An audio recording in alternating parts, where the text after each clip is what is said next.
Bueno, continuamos viendo los ejemplos prácticos para que vayan entendiendo, relacionando todas estas palabras, sistemas, subsistemas, entrada, salida, y lo vayan asimilando mejor. Así después cuando nos metemos con la matemática podemos relacionar y entender qué nos está diciendo la matemática del mundo físico real. Entonces, veamos un control de posición de un servomotor. Entonces, imaginemos que estamos viendo de frente el eje de un motor, ¿sí? Y lo que vamos a hacer es posicionarlo angularmente. ¿M? Entonces vamos a trazar, para que se den una idea, si es que por ahora no se han percatado todavía, pero lo estamos mirando, por ejemplo, un eje del motor de frente, donde vamos a ver su posición angular a partir de un cero. O sea, vamos a mirar este ángulo respecto de el cero, donde está mirando este eje. O sea que la posición del motor, acá deseada, una referencia, va a ser entre 0 grados y 360. Si lo expresamos en grados o en radianes, eso es lo de menos en este momento. Pero quiere decir que esta posición deseada va a ser entre 0 y 360. Entonces le vamos a pedir al sistema que, por ejemplo, el motor esté parado en cero, el eje, perdón, del motor esté parado en cero y de repente, o como ustedes quieran, pase a 95 grados. Entonces, queremos que esta salida o el motor que pase de cero, que está acá, ¿sí? A 95 grados, bueno, ahí más o menos, no, justo los 95, 100 grados, no importa. Queremos que vaya de cero hasta acá, o sea que vamos a pedirle esta rotación a este motor. Y esa rotación, eventualmente podemos querer que la haga muy rápido, o sea que si vemos la posición, medimos acá en el eje del motor, vamos a poner un encoder, que es un sensor que nos permite ver la posición del eje. Entonces vamos a querer que esa posición alcance lo más cerca posible esta referencia en el menor tiempo posible.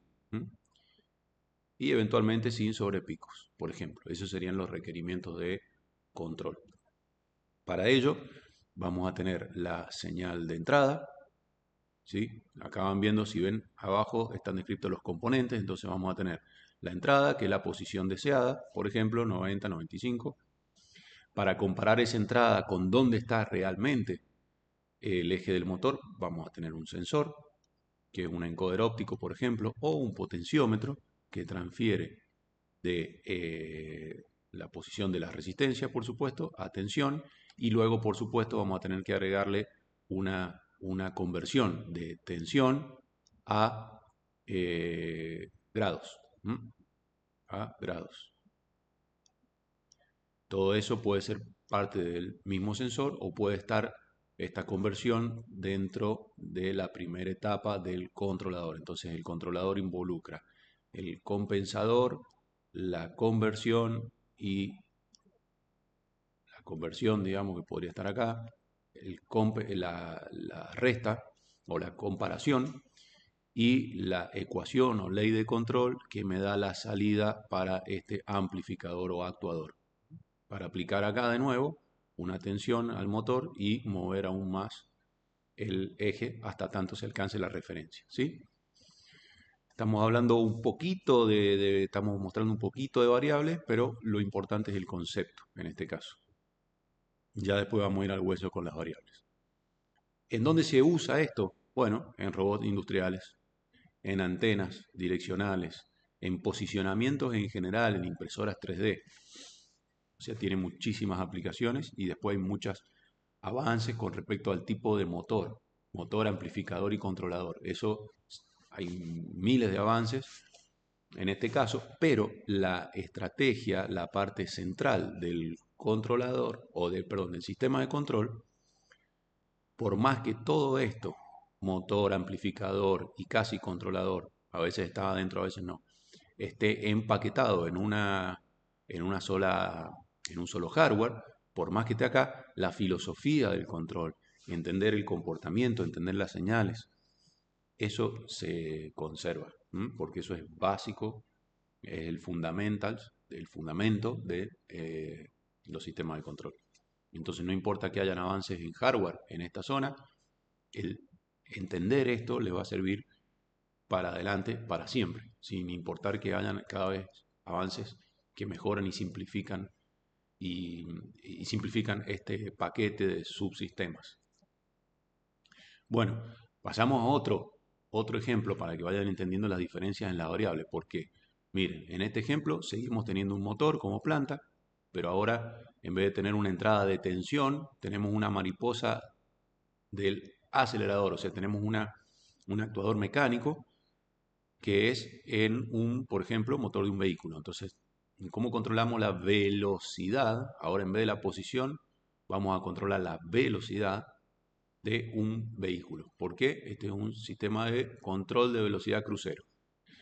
Entonces, la velocidad crucero de un automóvil tiene como una entrada la velocidad deseada, que es la que nosotros estamos dándole por teclas cuando seteamos la velocidad de un control crucero desde un volante. No es el volante, es el seteo de la velocidad crucero. No es el acelerador, es el seteo de la velocidad crucero. Entonces ese seteo depende del vehículo, pero lo podemos fijar. Por ejemplo, pensemos en 100 km por hora. Para ver la velocidad que realmente lleva el vehículo, tenemos sensores, el vehículo trae incorporados, sensores en las ruedas, o GPS, o combinaciones de las dos. Pero de alguna manera realimenta a la computadora del vehículo la velocidad real que está llevando. Entonces, el controlador es el CPU del vehículo, la computadora. Hay un actuador que finalmente es la mariposa, o podría ser la mariposa, que depende del tipo de motor, pero en definitiva siempre termina siendo una mariposa que abre el paso del combustible. Y el proceso es el motor y la transmisión y las ruedas, todo lo que involucra el aspecto mecánico del vehículo, hasta donde el sensor mide la velocidad, que puede ser un GPS. O sea, todo el vehículo, no es solo el motor en este caso. El motor, la transmisión, la rueda, porque donde hay cambios en toda esa parte mecánica, toda esa planta va a cambiar su velocidad, a pesar de tener la mariposa, por ejemplo, del combustible abierta al 40%. Si nosotros cambiamos la rueda, cambiamos la transmisión, la velocidad final del vehículo, que es la que estamos sensando acá y es la que nos interesa comparar con la entrada, puede cambiar, aún para una misma apertura de la mariposa y aún para un mismo motor. Entonces, todo eso es la planta.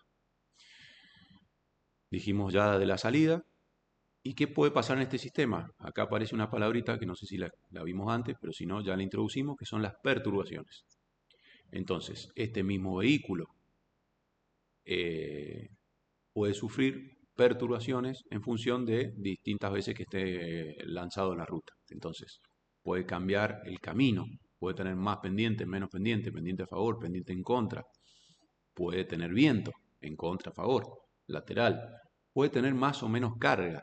Entonces, todos, por ejemplo, estos ítems que no forman parte de la planta en sí, son perturbaciones externas.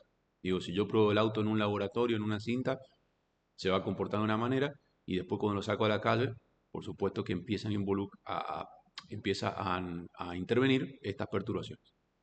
Entonces, todo esto me va a hacer que yo tenga que, como controlador, si me pongo en el punto de vista del controlador, para mantener la velocidad deseada, tenga que acelerar más o menos.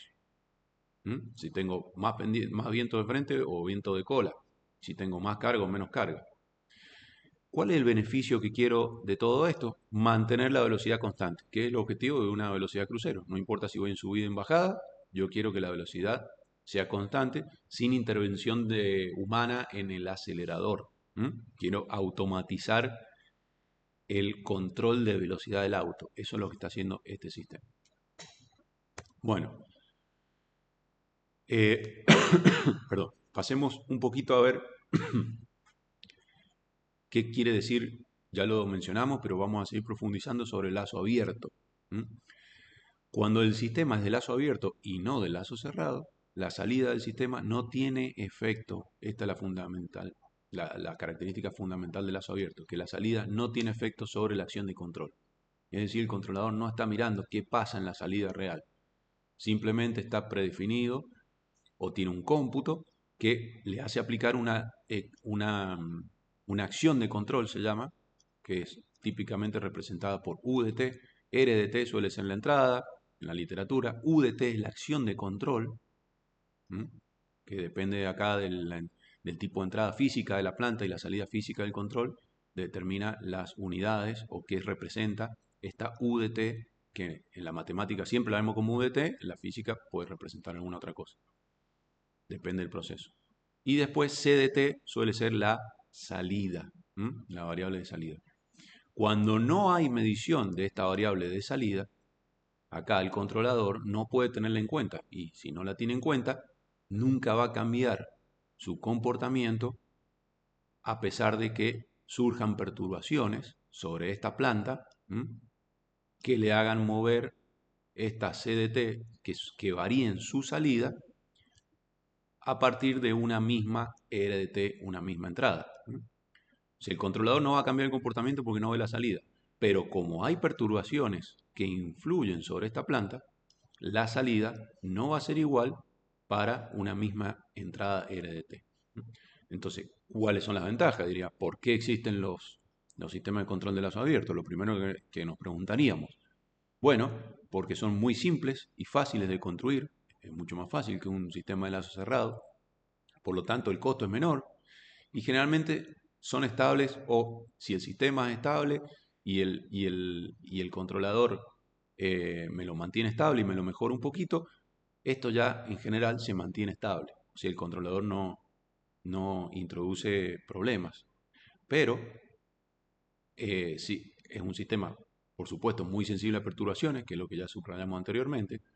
Es incapaz de corregir errores que surgen por las perturbaciones o por algunos otros errores propios del proceso, que son más bien errores paramétricos o de modelado, donde en la realidad no está igual que en el papel. Entonces, lo que yo configuré en este controlador cambia cuando lo pongo en la realidad y en vez de configurarlo para un proceso, una planta simulada, lo pongo a funcionar en una planta real.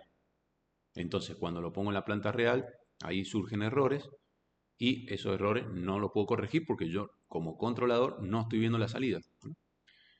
Y entonces, por lo tanto, requieren una calibración más precisa, que también suele ser a veces, o puede ser una desventaja. Ya esto depende muchísimo de la aplicación, pero bueno, lo tienen que tener en cuenta. Entonces, por ejemplo, un ejemplo clásico es una tostadora en su casa.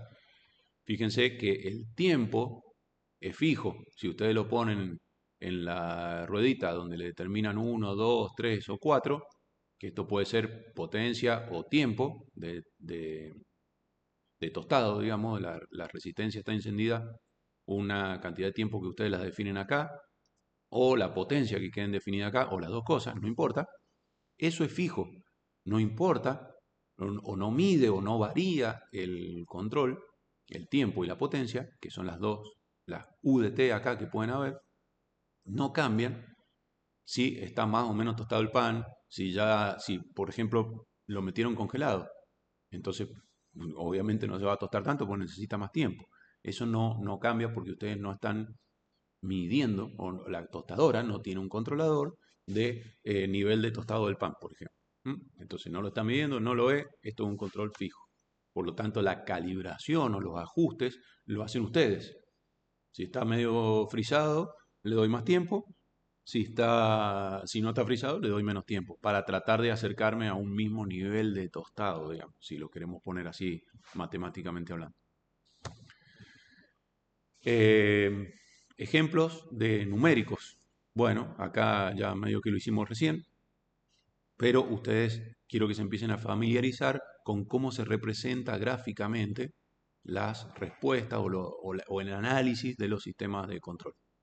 Entonces, normalmente se usan entradas de escalones, ya nos vamos a adentrar un poco más adelante en por qué y para qué, Pero la entrada de escalón, que es un seteo, en este caso de algo, por ejemplo acá está en 1, y es la referencia, la salida después la van a medir y va a ir acercándose a la referencia en un sistema que es estable. Y eso puede pasar en un sistema de lazo abierto, que la respuesta sea lenta, que tenga errores permanentes. Y, por ejemplo, acá, bueno, ya dimos el ejemplo numérico que le ponen un tiempo y una determinada potencia, que son las referencias, y la salida directamente del pan tostado, que el color el que sea, porque no lo voy a poder controlar. Pero eso es lo que yo quiero, tostar el pan a un determinado nivel. Y tenemos perturbaciones, como ya dije, o porque el pan está más frío, más caliente, o sea, más natural o frío, o porque, por ejemplo, bajó el voltaje de la red. Entonces, como bajó el voltaje de entrada de la red, la potencia predeterminada tampoco es la misma. Y entonces, por supuesto, el nivel de tostado no va a ser igual. Pero esto el sistema no lo corrige el lazo abierto. Cualquier desviación afecta a la salida sin corrección. Esto es lo clave. Ahora, cuando pasamos a cerrar el lazo, que se dice así, paso a cerrar el lazo de control, tengo que medir la salida, para ello tengo que agregar un sensor y ese sensor, típicamente representado con BDT o con alguna otra variable, pero en general puede ser BDT, entre RDT y BDT calculo un EDT, un error a lo largo del tiempo. Y por lo tanto voy a obtener una CDT medida a la salida. Bueno, tengo la real y la medida en realidad. Tengo la real, que es esta velocidad, y la medida, que es la BDT, que es la que me detecta el sensor. Y por supuesto, entre esta y esta, puede no ser iguales, y es lo que realmente pasa en la realidad. Son muy similares, si el sensor está bien calibrado, pero por ahí no son exactamente iguales. Igual, solo puedo ver esta, y esta otra la veo con un patrón. Esta es la que ve el sistema de control, y esta, si quiero tener una precisión o analizar cuán fino es mi sensor, la tengo que medir con un patrón. Entonces ahí nos metemos en el mundo de los sensores puros. No interesa ahora, pero sí que entiendan la diferencia. Entonces, recapitulamos un poco. En el lazo abierto, confiamos en el que el controlador va a hacer su trabajo y está ajustado continuamente de manera igual. Y en el lazo cerrado, medimos la salida. Acá se pasó, no se ve abajo. Pero básicamente en el lazo cerrado, medimos la salida y ajustamos todo el tiempo la acción de control, UDT, que es la que va acá.